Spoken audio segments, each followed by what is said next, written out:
Okay, तो second lecture waves का, ठीक है। तो वो लास्ट में जो मैंने पढ़ाया था वो था मैकेनिकल वेव्स के दो टाइप्स होते हैं, वो longitudinal wave and transverse wave, ठीक है। तो आज थोड़ा उसमें आगे बढ़ेंगे, ठीक है। सबसे पहले हम जाएंगे ट्रांसवर्स वेव में। ट्रांसवर्स वेव में मैंने बात की थी आपको कि जब वेव एक्स डायरेक्शन में प्रोपेगेट हो रहा है तो उस वेव की वजह से मीडियम के पार्टिकल्स वाई डायरेक्शन में ऑसिलेशन करेंगे। मतलब आपने देखा ऑसिलेशन वाई डायरेक्शन में हो रहा है, प्रोपेगेशन एक्स डायरेक्शन में हो रहा है, तो इस तरह के वेव को ट्रांसवर्स वेव्स कहते हैं, ठीक है। अच्छा, particles of medium oscillates perpendicular to direction of propagation, ठीक है। तो इसी वजह से मतलब जो पार्टिकल प्रोपेगेशन को परपेंडिकुलर है के ऑसिलेट करेंगे, उस वजह से मीडियम के अंदर shearing strain and shearing stress वो जनरेट होगा। शीयरिंग स्ट्रेस क्या है, शीयरिंग स्ट्रेन क्या है, वो समझते हैं। सबसे पहले बात करेंगे स्ट्रेन की। तो शीयरिंग स्ट्रेन चैप्टर 9 या 10 में हमने पढ़ा था। तो वो शीयरिंग स्ट्रेन एक्चुअली क्या है, सोच लो कि कोई एक बलून है, उसके अंदर मैंने एयर डाल दी है, मतलब वो बलून के अंदर हवा है, और अगर मैं उसको साइड से कोई फोर्स दे रहा हूं, मैं उसको प्रेस नहीं करना है, सिर्फ साइड से फोर्स देना है, तो उसके शेप में चेंज होगा, ठीक है। तो शेप में चेंज हुआ, उसकी वजह से उसका वॉल्यूम भी चेंज होगा। तो इस वॉल्यूम में जो चेंज आया, तो वो change of volume divide by actual volume, ये जो क्वांटिटी मिली उसको बोलते हैं शीयरिंग स्ट्रेन, ठीक है। उसके आकार में चेंज आया, आकार में विकृति आ रही है, तो आकार विकृति बोल रहे हैं इसको, शीयरिंग स्ट्रेन। और शीयरिंग स्ट्रेस किसे बोलते हैं, तो जो फोर्स मैंने अप्लाई किया था, मैं सोच लो कि यहाँ पे मेरे पास एक बलून है ऐसे, तो दोनों सरफेस पे मैं टेंजेंशियल फोर्स ऐसे अप्लाई कर रहा हूँ, तो उसकी वजह से जो राउंड बलून था वो थोड़ा इलिप्टिकल हो जाएगा, ठीक है। अच्छा, तो shearing strain and shearing stress produce हुआ, जबकि सॉलिड एंड स्ट्रिंग्स दोनों के पास शियर मॉड्यूलस है। शियर मॉड्यूलस मतलब ऐसा मीडियम जो अपने आकार में चेंज कर सकता है। अगर हम कोई शेयरिंग स्ट्रेन अप्लाई करते हैं, शेयरिंग स्ट्रेस अप्लाई करते हैं, आकार प्रतिबल बोलते हैं उसको गुजराती में, तो अगर उस वजह से हम उसको उसके आकार में कोई चेंज कर पाते हैं तो उसको बोलते हैं शेयरिंग स्ट्रेन, ठीक है। तो सॉलिड में ऐसा पॉसिबल है, कैसे पॉसिबल है, सोचो आप, जो इलेक्ट्रिक के जो पोल्स होते हैं उसमें जो वायर होता है उसमें क्या होता है, आप देख सकते हो ना, वो समर में थोड़े लेंदी हो जाते हैं, तो वो एक तरह का उसके अंदर स्ट्रेस एंड स्ट्रेन दोनों मिल रहा है, मतलब विकृति भी आ रही है और कुछ फोर्स भी मिल रहा है, ठीक है। तो सॉलिड एंड स्ट्रिंग्स दोनों के पास शियर मॉड्यूलस है, उसकी वजह से ट्रांसवर्स वेव उसके अंदर से पास हो सकता है। मतलब ट्रांसवर्स वेव की वजह से मीडियम के पार्टिकल को शीयरिंग स्ट्रेन मिलता है, शीयरिंग स्ट्रेस मिलता है, और ये दोनों की वजह से ट्रांसवर्स वेव उसी मीडियम में पास होगा जिसके पास शीयरिंग मॉड्यूलस है। तो शीयरिंग मॉड्यूलस किसके पास है, सॉलिड के पास है, ठीक है, स्ट्रिंग के पास है। लेकिन अगर हम लिक्विड के बारे में बात करें, गैस के बारे में बात करें, तो उसमें क्या होता है, उसमें हम शीयरिंग स्ट्रेस या शीयरिंग स्ट्रेन देख नहीं पाते हैं, ठीक है, क्योंकि उसके पार्टिकल उसका जो ये जो मीडियम है, मतलब पानी है, तो पानी अगर ग्लास में डाला तो वो उस शेप का हो जाएगा, अगर उसको कोई और बर्तन में डाल दिया तो उसका शेप फिर से चेंज हो जाएगा। मतलब वहां पे हम एक्सटर्नल फोर्स अप्लाई करके उसके शेप में चेंज नहीं कर सकते, जबकि हम मेटल जो है या फिर स्टील रोड है या फिर स्ट्रिंग है, उसके साइज में, उसके शेप में हम चेंज कर सकते हैं, ठीक है। तो transverse waves can only pass through solid and a string. दूसरी बात, longitudinal wave. Longitudinal waves depends on compressive stress. What is compressive stress? Compressive stress का मैं एक एग्जांपल दे रहा हूँ, ठीक है। इंग्लिश में कंप्रेसिव स्ट्रेस, हिंदी में उसको बोलते हैं दाब प्रतिबल, ठीक है। वो कैसे समझना है, देख लो। सोच लो हमारे पास एक बलून है, उसके अंदर हमने हवा भर दी है, और वो हवा भरा हुआ बलून अगर हम पानी में पूरा डुबो देंगे तो क्या होगा, पानी के मॉलिक्यूल्स वो बलून को प्रेशराइज करेंगे, उसकी वजह से क्या होगा, बलून का जो वॉल्यूम है वो थोड़ा डिक्रीज हो जाएगा। तो वॉल्यूम में चेंज आया, वॉल्यूम में चेंज आ रहा है, तो उसकी वजह से उसमें प्रोड्यूस होता है स्ट्रेन। स्ट्रेन बोले तो विकृति। अच्छा, उसका फॉर्मूला क्या रहेगा स्ट्रेन का, वॉल्यूम में जो चेंज आ रहा है उसको अगर हम डेल्टा वी बोल दें और एक्चुअल वॉल्यूम जो था उसको हम वी बोल दें, तो डेल्टा वी बाई वी उसको बोलते हैं शियरिंग कंप्रेसिव स्ट्रेन, क्योंकि यहाँ पे कंप्रेशन हुआ था, प्रेशर लग रहा था, इसलिए कंप्रेसिव। अगर ट्रांसवर्स वेव के बारे में बात करें तो हमने वहाँ पे टेंजेंशियल फोर्स दिया था, उसके आकार में चेंज हो रहा था, तो उसको बोलते हैं शियरिंग स्ट्रेन। यहाँ पे प्रेशर की वजह से स्ट्रेन मिल रहा है तो उसको बोलेंगे कंप्रेसिव स्ट्रेन। ठीक है, तो लॉन्जिट्यूडनल वेव्स कंप्रेसिव स्ट्रेस पे डिपेंड करते हैं। कंप्रेसिव स्ट्रेस क्या है? अगर उस बलून को वापस पानी से बाहर निकालेंगे तो क्या होगा, वो अपने शेप में आ जाएगा। ठीक है, तो वो हुआ उसका कंप्रेसिव स्ट्रेस। स्ट्रेस बोले तो प्रतिबल, रिस्टोरिंग फोर्स जैसी उसकी प्रॉपर्टी है, लेकिन प्रतिबल जो है उसका, स्ट्रेस जो है उसका फॉर्मूला अगर हम बनाए तो वो होगा force upon area, like pressure. But वो प्रेशर नहीं है, प्रेशर से थोड़ा डिफरेंट है। उसको अगर डिफाइन करना है स्ट्रेस को तो हम बोल सकते हैं फोर्स पर यूनिट एरिया। ठीक है, restoring force per unit area give stress. तो यहाँ पे जो बलून पानी के अंदर था उसको अपने शेप में आना है, तो उसको बाहर निकालेंगे तो वो अपने शेप में वापस आएगा, तो रिस्टोरिंग फोर्स था, per unit area restoring force बोलेंगे तो वो हो जाएगा हमारा कंप्रेसिव स्ट्रेस। जबकि सॉलिड के पास लार्ज बल्क मॉड्यूलस है। बल्क मॉड्यूलस क्या है? जो हमने बाहर से जो प्रेशर डाला था, मतलब पानी का जो प्रेशर था वो प्रेशर पी, उसके डिवाइड बाई जो उसमें स्ट्रेन मिला था, जो डेल्टा वी बाई वी मिला था, वो दोनों का रेशियो उसको बोलते हैं बल्क मॉड्यूलस। ठीक है, तो सॉलिड का बल्क मॉड्यूलस बहुत ज्यादा है। मतलब अगर बलून की जगह पे हमने सॉलिड के कोई टुकड़े को अगर उस पानी में डुबोया होगा तो क्या सॉलिड का वॉल्यूम कम होगा? नहीं होगा। तो volume delta v by v, जो वॉल्यूम स्ट्रेन मिल रहा है वो बहुत छोटा हो गया। अगर वो बहुत छोटा होगा तो पूरा ratio p by delta v by v वो बहुत बड़ा हो जाएगा, उसको बोलते हैं बल्क मॉड्यूलस।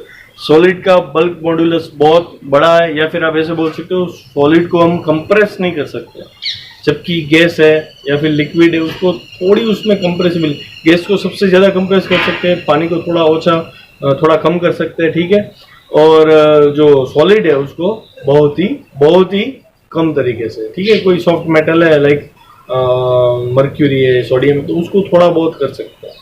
तो लॉन्जिट्यूडनल वेव उसी में से पास होगा जिसमें कंप्रेसिबिलिटी होगी।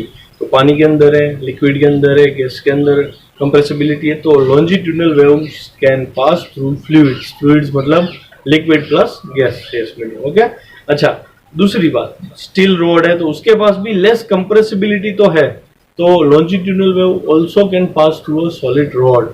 ठीक है, तो ये हो गया हमारा पूरा introduction transverse waves, longitudinal waves का। ठीक है, एक नोट करके दिया है यहाँ पे, air can only pass longitudinal waves. Air जो है वो पूरी कंप्रेसिबल है, उसको हम कंप्रेस कर सकते हैं। ठीक है, तो एयर के अंदर से लॉन्जिट्यूडनल वेव भी पास होगी, ट्रांसवर्स वेव्स पास होगी। ये मैं मैकेनिकल वेव्स की बात कर रहा हूँ। अगर नॉन मैकेनिकल वेव की बात करें तो उसको तो मीडियम चाहिए ही नहीं। मतलब लाइट जो है वो एयर के अंदर से पास हो रही है, वो ट्रांसवर्स वेव है, लेकिन वो मैकेनिकल नहीं है, वो नॉन मैकेनिकल है। ठीक है, तो दोस्तों आज जो हम नया टॉपिक स्टार्ट करने वाले हैं वो हमारा चैप्टर एक्चुअली यहीं से स्टार्ट हो रहा है। अब तक तो मैंने इंट्रो ही दिया था सिर्फ। Displacement relation in a progressive wave. What is progressive wave? Progressive wave का मतलब है कोई एक वेव एक पॉइंट से स्टार्ट होकर मीडियम में धीरे धीरे आगे बढ़ रहा है। तो अगर उस प्रोग्रेसिव वेव को मुझे डिनोट करना है तो मैं किससे डिनोट करूंगा? ठीक है, तो चलो डिस्कस करते हैं। सबसे पहले to express the progressive wave we require time as well as position x. मुझे दो चीज चाहिए, एक तो टाइम, कौन से टाइम पे वो कहाँ पे है, दूसरा पोजिशन एक्स। एक्स क्या है? अगर मैंने सोच लो ओरिजिन ओ से मोशन स्टार्ट करवाया, वेव का प्रोपेगेशन वहां से स्टार्ट हुआ, तो आफ्टर टाइम इंस्टेंटली वो कोई डिस्टेंस पे पहुंचा है तो वो डिस्टेंस को हम बोलेंगे एस, तो वो हो गया उसका पोजीशन।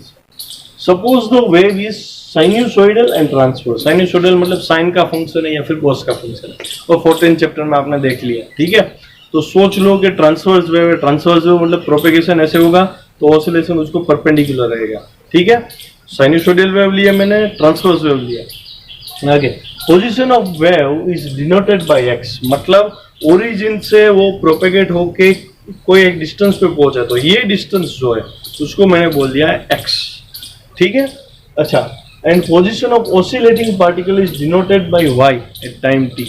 अच्छा, तो जैसे वो डायरेक्ट वैसे नहीं जाएगा, वो जाएगा कैसे, ऐसे ऑसिलेशन के साथ जा रहा है। तो ऑसिलेशन में मैंने बताया था इन फर्स्ट लेक्चर में कि ऑसिलेटिंग पार्टिकल है वो अपना ऑसिलेशन अपनी जगह पे करेगा, वो आगे नहीं बढ़ रहा है, ठीक है। तो यहाँ से सोच लो ये एक्स एक्सिस है और यहाँ से वो ऑसिलेशन कर रहा है ऐसे।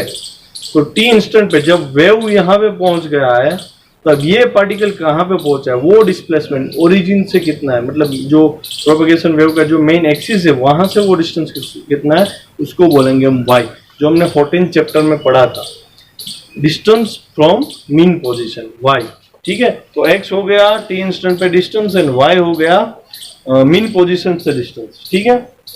तो उसका जो फॉर्मूला मैं ऐसे दूंगा, y of x t is equal to a sine k x minus omega t plus five. एक एक टर्म को सीखना है। सबसे पहले ए क्या है, एम्पलीट्यूड है, मतलब जो हमें क्रेस्ट मिलेगा ना, क्रेस्ट का जो हाइट रहेगा वो है हमारा एम्पलीट्यूड। एम्पलीट्यूड क्या है वो 14 चैप्टर में भी आप पढ़ चुके हो। साइन का फंक्शन दिया मैंने क्योंकि यहाँ पे साइनसोइडल बोला है मैंने, ठीक है। फिर के एक्स क्या है, minus omega t plus five क्या है, वो थोड़ा डिटेल में सीखना पड़ेगा, ठीक है। वो नेक्स्ट जब टॉपिक पढ़ेंगे हम तब ये मैं एक्सप्लेन करूंगा 1 by 1। अभी के लिए इतना याद रखेंगे के एक्स क्या है, वो पोजीशन जो है ओरिजिन से उसको डिनोट कर रहा है। ओमेगा टी क्या है, टाइम इंस्टेंट टी पे पार्टिकल का फेज क्या रहेगा वो डिनोट कर रहा है। और फाई क्या है, वो इनिशियल फेज है, जब पार्टिकल ने मोशन स्टार्ट किया तो कहाँ से स्टार्ट किया वो उसका फेज है, ठीक है। अच्छा, इसका एक एक्स्ट्रा सॉल्यूशन यहाँ पे दिया है, इसको इस तरीके से भी लिख सकते हैं, y of xt is equal to capital S sin kx minus omega t plus b cos kx minus omega t। और यहाँ पे ये दोनों का जो रिलेशन है वो ऐसे दिया है, स्मॉल है, amplitude is equal to root s square plus b square. तो ये कैसे आया, इसके ऊपर से ये कैसे आया वो हमें डिराइव करना है, वो अभी मैं करवा रहा हूँ, ठीक है। और फाई जो है वो इनिशियल फेज था हमारा, वो कितना है, 10 इनवर्स b बाई। तो ये कैसे डिराइव करेंगे देखते हैं, ठीक है। y x of t is equal to a sin kx minus omega t plus 5 using mathematics। what we have to do is, you know the formula, sin a plus b is equal to sin a into cos b plus cos a into sin b। तो यहाँ पे ये हमारा a हो गया, ये b हो गया, तो इसको बस हमें एक्सपांड करना है। a sin पहले ये वाला function kx minus omega t into cos 5 plus a फिर cos kx minus omega T into sine five, ठीक है। ए ग्रुप वालों को तो दिक्कत नहीं होगी, बी ग्रुप वालों को ये फॉर्मूला एक्स्ट्रा से याद रखना पड़ेगा। Sine a plus b is equal to sine a cos b plus cos a sine b, ठीक है। यही फॉर्मूला मैंने यहाँ पे अप्लाई कर दिया। अभी क्या करना है देख लो, यहाँ पे जो स्मॉल ए इन कॉस फाइव उसको मैंने सिंबल दे दिया कैपिटल ए, ये हो गया हमारा a sign k x minus omega T, और यहाँ पे a साइन फाइव को मैंने बोल दिया कैपिटल B, ये हो गया b cos के एक्स माइनस ओमेगा टी। देख सकते हो आप, यही फॉर्मूला आ गया, a sign k x minus omega t plus b cos के एक्स माइनस ओमेगा टी, ठीक है। अच्छा, a क्या है, a cos फाइव है, कैपिटल B क्या है, a साइन फाइव। अच्छा, अभी हमें ये चाहिए, तो सबसे पहले मैं करूंगा a square plus b square करूंगा, ठीक है। तो a square plus b square is equal to s square cos square five plus s square sine square five. S square मैंने कॉमन ले लिया, cos square plus sine square five का value होगा 1, ये वैल्यू 1 हो गया तो मिला हमें square. So a is equal to root s square plus b square. Now अभी हमें चाहिए b बाई ए, फाइव चाहिए, तो b बाई ए करूंगा मैं, b बाई ए, b का value a sine five, a का value a cos five, a cut हो गया, साइन बाई cos होगा 10, tan five is equal to b by a है, तो फाइव इज इक्वल टू क्या होगा, tan inverse b by a. Okay, तो next topic वाटे रेडी, सॉरी। ओके, तो नेक्स्ट टॉपिक के लिए आगे बढ़ते हैं, ठीक है। y ऑफ x t दिया हमें a sign k x minus omega t plus five. तो अभी हमें क्या डिस्कस करना है, अगर डिफरेंट इंस्टेंट पे डिफरेंट पोजीशन पे हम y का पोजीशन डिसाइड करना चाहते हैं तो वो हमें देखना है, ठीक है। तो सबसे पहले मैं ले रहा हूँ t इज इक्वल टू 0, मतलब यहाँ पे टाइम हो गया 0। इनिशियल जो कंडीशन थी उसमें जो हमारा फेज मिलेगा, फेज मतलब एंगल, यहाँ पे साइन का जो हमने टाइम के साथ पोजीशन देखना है वो फेज के हिसाब से देंगे, ठीक है। तो फेज क्या है वो 14 चैप्टर में आप पढ़ चुके हो, तो यहाँ पे फेज रहेगा के एक्स प्लस फाइव, जो मैंने यहाँ पे लिखा है। अच्छा, सोच लो position x is equal to 0 है। दूसरा टॉपिक ये हो गया, अगर पार्टिकल ओरिजिन से स्टार्ट कर रहा है उसका मोशन, उसका वेव जो प्रोपेगेट हो रहा है ओरिजिन से हो रहा है, तो x इक्वल टू मैंने ले लिया 0। तो x अगर 0 ले लूंगा तो ये माइनस है, तो ये सेकंड टर्म में लिख रहा हूँ, ये एंगल हो गया फाई माइनस ओमेगा टी। मतलब ये हुआ y का जो वैल्यू है, y की जो पोजीशन है वो x के हिसाब से और टाइम के हिसाब से चेंज हो रही है। फाई तो हमारा इनिशियल है, इनिशियल फेज है, और वो टाइम के साथ कांस्टेंट है, ठीक है। Means y changes if we change its position with time sinusoidally। मतलब जैसे जैसे x में चेंज आएगा, टाइम में चेंज आएगा, वैसे वैसे y हमारा चेंज होता जाएगा, ठीक है। Particles of medium are performing simple harmonic oscillation. हमें पता है जो वेव था साइनसोइडल था तो सिंपल हार्मोनिक ऑसिलेशन करेगा, ठीक है। तो सिंपल हार्मोनिक ऑसिलेशन कर रहा है, तो जैसे जैसे टाइम बढ़ेगा वैसे वैसे वेव मीडियम में आगे बढ़ेगा, ठीक है। तो wave must be propagating in positive x direction.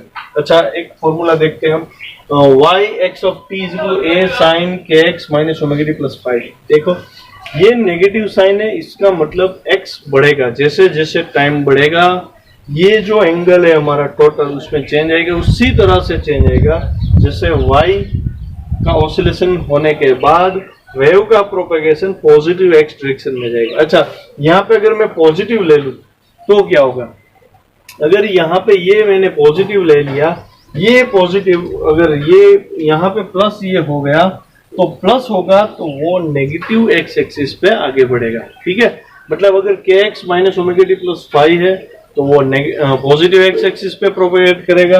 अगर तीनों साइन प्लस ले ली मैंने तो वो नेगेटिव एक्स एक्सिस पे प्रोपेगेट करेगा, ठीक है।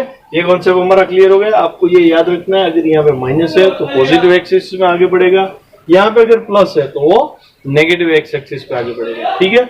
अच्छा, अभी हमें जो डिस्कस करना है वो है point of wave at different time. Time के साथ वेव्स के जो पॉइंट है, ठीक है, वो कैसे मीडियम में आगे बढ़ते हैं वो देखना है। एंड दूसरा, particle of medium at different time, अलग अलग टाइम पे पार्टिकल की क्या सिचुएशन है वो देखना है हमें, ठीक है। तो डायग्राम 1 देखो आप, यहाँ पे ये जो मैंने लिया है ये मीडियम का पार्टिकल है। जैसे कि मैंने बताया था मीडियम का पार्टिकल प्रोपेगेट नहीं करेगा, वेव के साथ आगे नहीं जाएगा, वो तो बस अपना सिंपल हार्मोनिक ऑसिलेशन कंप्लीट करके स्टडी हो जाएगा।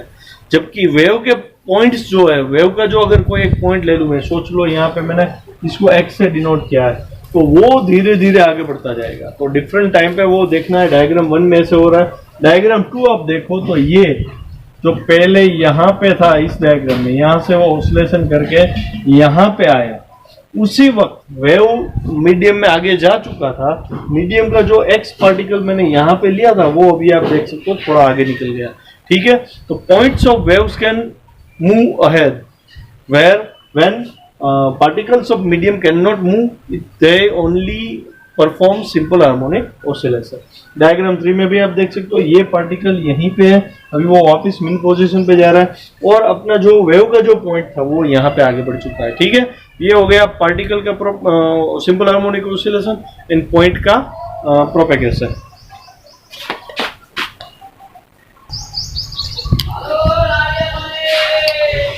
ओके, तो आगे बढ़ेंगे हम, ठीक है। कुछ नए टर्म्स हमें पढ़ने हैं। सबसे पहले ले रहा हूँ मैं एम्पलीट्यूड। एम्पलीट्यूड को गुजराती में बोलते हैं कंप विस्तार, ठीक है। एम्पलीट्यूड क्या है, तो यहाँ पे मैंने एक वेव ड्रॉ किया है, तो मैक्सिमम जो एक तरफ का डिस्प्लेसमेंट मिल रहा है, क्रेस्ट का जो मैक्सिमम हाइट मिल रहा है उसको हम बोलते हैं एम्पलीट्यूड। सेम वे अगर हम ट्रफ के बारे में बात करें, जो उसका डेप्थ मिलेगा वो भी हो जाएगा एम्पलीट्यूड, ठीक है। अभी सीखना है हमें फेज। फेज मैंने 14 चैप्टर में पढ़ाया था आपको, ठीक है, लेकिन फिर से हम 14 चैप्टर में जो फेज पढ़ा था उसको हम थोड़ा रिवाइंड करेंगे, ठीक है। सोच लो हमारे पास कोई एक पार्टिकल है, सिंपल हार्मोनिक मोशन वो परफॉर्म कर रहा है, तो यहाँ पे वो पार्टिकल है, ठीक है। ये पार्टिकल यहाँ पे, यहाँ से वो ऑसिलेशन का स्टार्ट कर रहा है। अगर दूसरा एक मैंने यूनिट सर्कल इमेजिन कर लिया, दूसरा पार्टिकल ऐसे लेना है, जब ये यहाँ से ऊपर जाएगा तो दूसरा पार्टिकल जो है वो भी उसके साथ ही ऊपर जाएगा, ठीक है। मतलब अभी आपको सोचना ऐसा है कुछ, ये पार्टिकल अगर धीरे से यहाँ पे पहुंच गया तो ये पार्टिकल भी उसके साथ ही ऊपर जाएगा। तो समझ में आया ये? मतलब अगर ये यहाँ पे जाएगा तो ये यहाँ पे आ जाएगा, ये यहाँ से वापस यहाँ पे आएगा तो ये यहाँ से यहाँ पे और वापस यहाँ पे आएगा। मतलब इसका रोटेशन होगा और इसका ऑसिलेशन होगा, मतलब इसका अगर हाफ ऑसिलेशन लिया तो इसका हाफ रोटेशन होगा, अगर इसका मैंने पूरा ऑसिलेशन लिया है ऐसे तो इसका पूरा एक रोटेशन हमें मिलेगा। ये हमने 14th में पढ़ा है, ठीक है। अच्छा, तो अब अगर मैं बोल दूं कि अगर टी इंस्टेंट पे ये पार्टिकल यहाँ से यहाँ पे पहुंच गया है तो ये पार्टिकल उसी टाइम इंटरवल में यहाँ पे पहुंचा हुआ है, ठीक है, यहाँ से यहाँ पे पहुंचे, तो अभी जो एंगल पॉजिटिव एक्स एक्सिस के साथ बन रहा है उस एंगल को बोलते हैं फेज, ठीक है। उसको हम थीटा से डिनोट करेंगे। फेज समझ में आ रहा है ना, कि जो सिंपल हार्मोनिक ऑसिलेशन मिल रहा है उसको अगर यूनिट सर्कल से हम कंबाइन कर दे, उसको उसके साथ जोड़ दे, तो जैसे जैसे इसका ऑसिलेशन होगा वैसे वैसे इसका पोजीशन भी चेंज होगा। टाइम के साथ जो पोजीशन चेंज होगा, अच्छा, टाइम के साथ जो पोजीशन चेंज होगा, टाइम के हिसाब से पॉजिटिव एक्स एक्सिस के साथ ये एंगल चेंज होता जाएगा। ये जो एंगल है इसको बोलते हैं फेज, ठीक है। फिर से यहाँ पे फेज का डेफिनेशन मैंने शॉर्ट में दिया है, टेक्स्ट बुक में नहीं दिया है आपको। Angle on unit circle related to simple harmonic motion at instant t is called phase, ठीक है। वेवलेंथ क्या है वो देखना है, हमें पता है यहाँ से ये जो डिस्टेंस है ये वेवलेंथ है, ठीक है। अच्छा, तो आप यहाँ पे देखो, यहाँ से अगर पार्टिकल यहाँ पे जा रहा है ऐसे, तो ये पार्टिकल यहाँ से यहाँ पे जाएगा वेव वाला, ठीक है। तो मतलब ये हो गया हमारा π/2, तो ये पॉइंट जो मिलेगा वो हमें मिलेगा π/2 वाला, ठीक है। फिर यहाँ से यहाँ पे आएगा, 0 हुआ तो ये भी यहाँ से यहाँ पे आएगा, मतलब इसका एक ऑसिलेशन, हाफ ऑसिलेशन फिनिश हुआ, तो ये जो एंगल हमें मिला वो पाई मिला, क्योंकि हमें यहाँ पे पाई मिल रहा था, यहाँ पे π/2 था, यहाँ पे 3π/2 है और यहाँ पे होगा 2π, 0 से स्टार्ट किया था, तो ये हमारा पाई हो गया। सेम वे यहाँ से पार्टिकल नीचे जाएगा ऐसे, तो ये हो गया हमारा 3π/2 और यहाँ से पार्टिकल ऊपर आएगा, ये हो गया 2π। तो जो दो पॉइंट हमने, अगर इसको मैं ए बोल दूं और इसको बी बोल दूं, तो आप देख सकते हो ए और बी दोनों के बीच में जो फेज का डिफरेंस आ रहा है, जिसका इनिशियल फेज 0 है और इसका 2π है, तो जिसका फेज डिफरेंस 2π होगा वो दोनों पॉइंट के बीच का जो डिस्टेंस रहेगा उसको बोलते हैं वेवलेंथ लैम्बडा।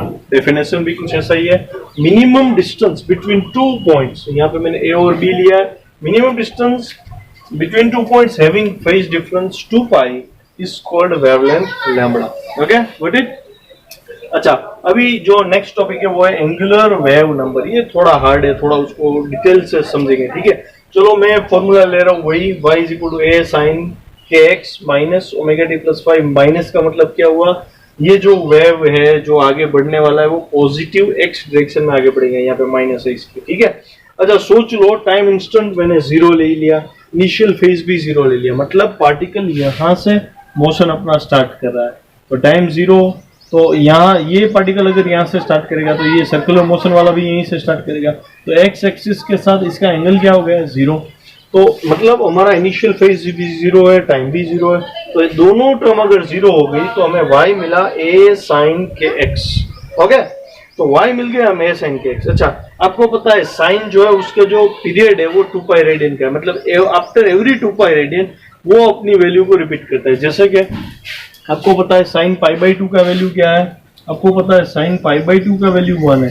अगर इसमें मैं 2π ऐड कर दूं, साइन π/2 + 2π करना है, तो देखो आप 2π पे क्या होगा, यहाँ से अगर मैं 2π ऐड करूँ तो 2π मतलब पूरा सर्कल, ठीक है।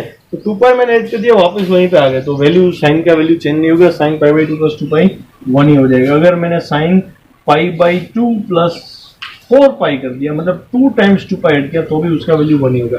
मतलब ये हुआ कि अगर साइन में हम 2π रेडियन उसके फेज में ऐड करेंगे तो उसका y उसका जो वैल्यू है वो चेंज नहीं होगा। तो मैंने यहाँ पे लिख दिया y = a sin kx + 2nπ।